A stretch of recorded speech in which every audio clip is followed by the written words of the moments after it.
반갑습니다. 물리 김현안이고요. 이제 앞으로 여러분하고 변리사 1차 시험에 물리 과목 같이 진행하도록 하겠습니다. 자, 먼저 제 강의에 대해 가지고 조금만 나중에 또 우왕좌왕 하시면 안 되니까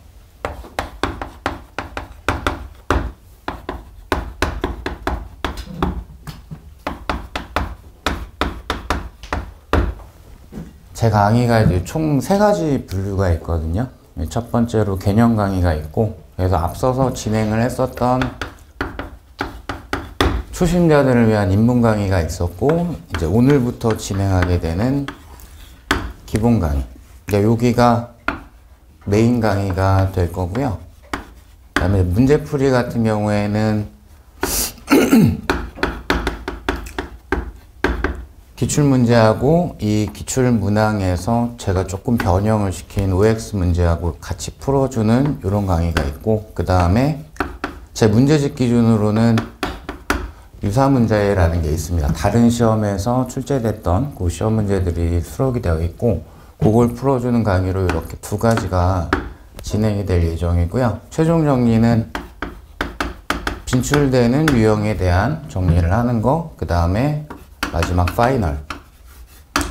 자, 이렇게 되어 있는데, 일단은 제 강의는 UI가 가장 필수적이고 핵심인 거고요. 나머지는 다 선택적으로. 그래서 가끔씩 이제 강의가 너무 쪼개져 있는 게 아닙니까?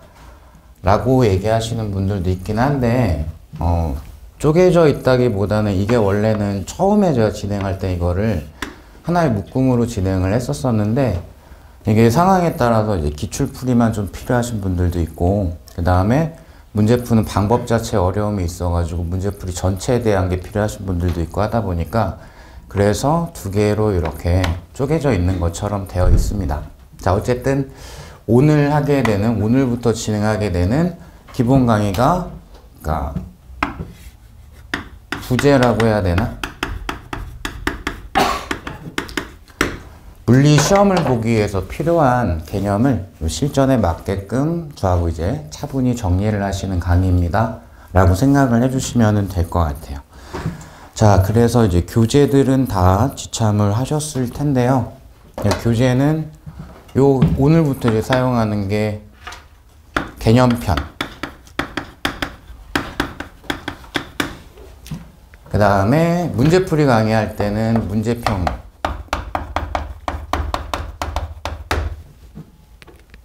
그래서 기본 강의 때는 빨간색 책만 갖고 오시면 되고, 아직 그 시중에서 구할 수는 없는데 출간 예정이라 아마 다음 주 중에는 구입하실 수 있을 거예요. 문제평 같은 경우에는 다음 주 중에 나올 거고, 얘는 이제 녹색 표지로 나와 있습니다. 얘가 빨간색이고.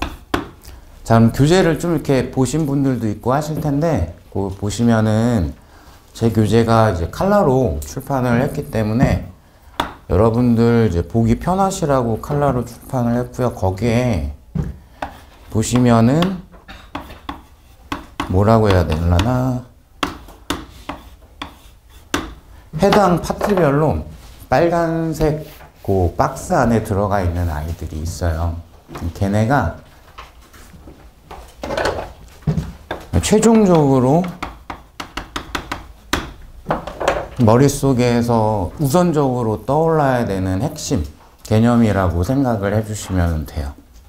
그래서 뭐 따로 공식집 같은 게 필요 없이 마지막에 한 10월, 11월 이때쯤 됐을 때는 대부분의 게 많이 정리되어 있다라는 가정하에서는 이쪽만 쭉 보면서 자기가 필요한 것들 떠올려 보고 그런 식으로 연습을 또 하실 수가 있을 겁니다. 그리고 이제 올해 같은 경우에는 질문하실 때 좀 편하게 하시라고 예제 같은 경우도 번호를 누적으로 만들었습니다.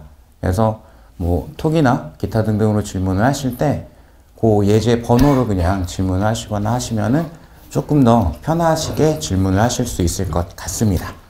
자, 이렇게 될 거고요. 그러면 우리가 이제 다루게 된 이제 물리가 대부분은 아시겠지만 대학교 일반 물리학 과정을 범위로 한다라고 생각을 하시면 되고요. 그래서 이제 큰 목차로 보자면은 역학, 연력학, 전자기학, 파동학, 그리고 현대물리. 제 교재도 이 순서대로 이렇게 나와 있죠. 역학 같은 경우는 아직은 뭐 이런 것들이 어떻게 나눠지는지를 구별 못 하실 수도 있지만, 여기가 이제 일반 역학, 고전 역학, 정확한 표현은 질점 역학이라고 하는 게 좋기는 하고요. 그 다음에 딱딱한 물체, 강체 역학이라는 게 있고요. 그 다음에 흐를 수 있는 물체, 유체 역학. 크게는 이렇게 세 가지를 우리가 다루게 될 거예요. 그리고 시험에서는 이 아이 같은 경우에는 세 문제가 출제가 됩니다. 자, 열역학 같은 경우에는 기본적인 열 물리 내지는 열 현상, 양도 굉장히 적고요. 그 다음에 열역학 본격적인 내용. 근데 물리 같은 경우에는 가끔 안 그럴 때도 있지만 주로 기체 열역학이 등장한다라고 생각을 하시면 돼요. 열역학 법칙에 대한 파트 이렇게 보시면 되고, 여기 이제 범위에 비해서는 한 문제가 출제가 됩니다. 그리고 전자기학 같은 경우에는 전기, 그 다음에 자기,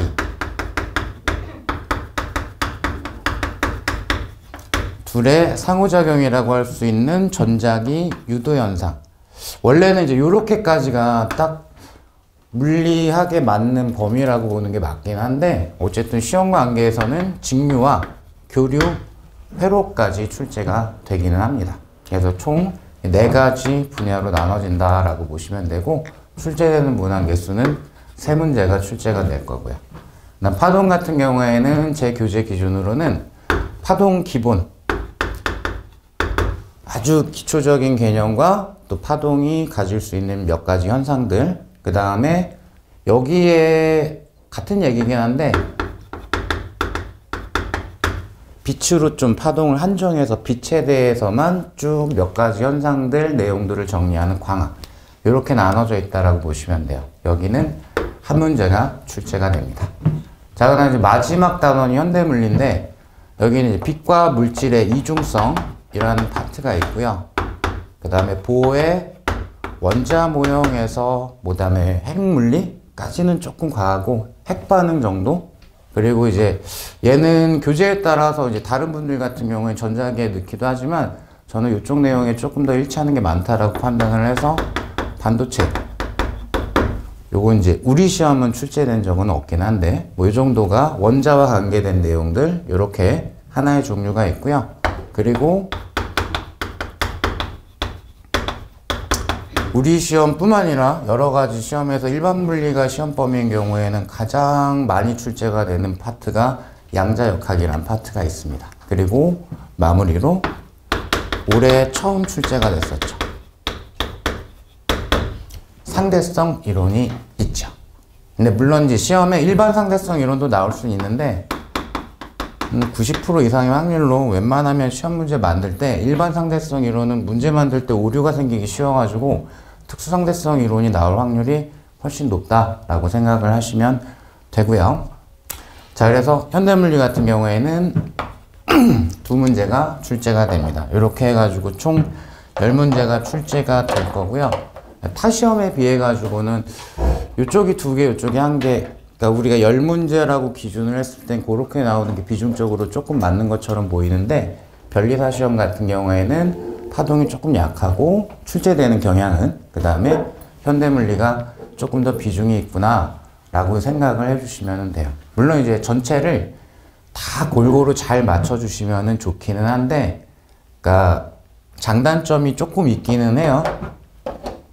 학습하실 때는, 그러니까 평균으로 얘기할게, 평균으로. 자기들이 이제 기본기가 얼마나 있냐에 따라 달라지긴 하는데, 평균적으로 봤을 때는 이쪽 할 때 좀 많이 힘듭니다 라는 얘기를 많이 하시고요. 여기는 그냥 꾸역꾸역 할 만해요. 얘는 잘 모르겠어요. 그럼 여기랑 여기랑 두 개를 버리면 그냥 한 번으로 찍는 게 낫겠죠. 6문제인데. 그죠? 그래서 이거 두 개 다 열심히 해야 되는데, 그러니까 여기는 좀 사람 바이 사람인 것 같아요. 이게 누적이 얼만큼 잘 되냐에 따라서